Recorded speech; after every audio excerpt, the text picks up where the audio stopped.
All right, Mr. Hammond here. What's going on, guys? Trying this new thing out, screencasting. Should be fun. So we're going to talk about landmark Supreme Court cases. If you haven't already, you're going to be reading about them in your textbook. Yeah, landmark Supreme cases basically just means it's really important, and it affects a lot of the court cases that have happened since then. All right.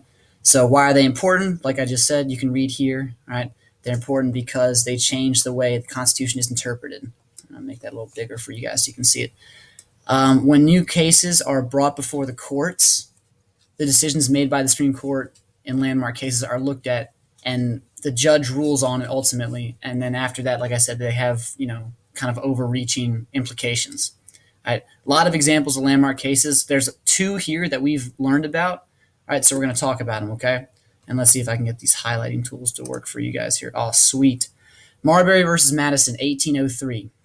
Case is probably the most important case in the history of the Supreme Court. With this case, the Supreme Court claimed the power of judicial review.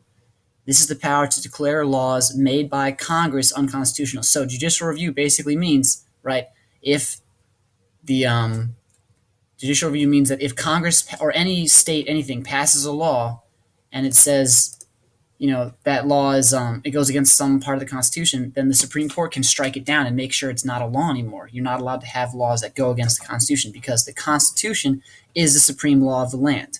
All right. In McCulloch versus Maryland in 1819, again, let's turn this little spotlight here. 1819, boom. This case is important because it establishes the supremacy of the national government. All right. I made a couple of notes here. So in 1803 with Marbury versus Madison, just to go back to that, it was kind of funny. Thomas Jefferson really didn't like the decision that was made by the Supreme Court, but he couldn't argue against it because they actually decided in his favor. It was really weird. I mean, it's not the details aren't super important, but it was just funny because he knew that the Supreme Court after this decision was going to get a lot more powerful, and that he would have to deal with a more powerful Supreme Court, which he didn't want. Right? He wanted to decrease the level of power that the federal government have, including the Supreme Court. But again, the decision was made in his favor, so he really couldn't argue against it.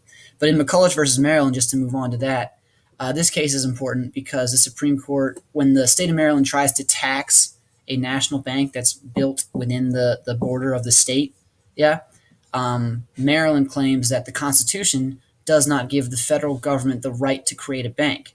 The Supreme Court ruled against them. They ruled in favor of McCulloch and said that the Constitution gave the federal government certain implied powers that are not specifically stated.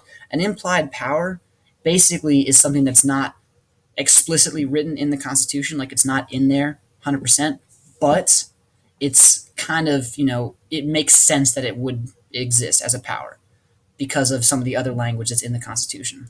All right. So, for example, Congress has the right to tax, but it doesn't say anywhere in the Constitution that Congress has the right to create a bank. But they need to create a bank in order to be able to tax, right? So that's kind of how that works as far as implied powers.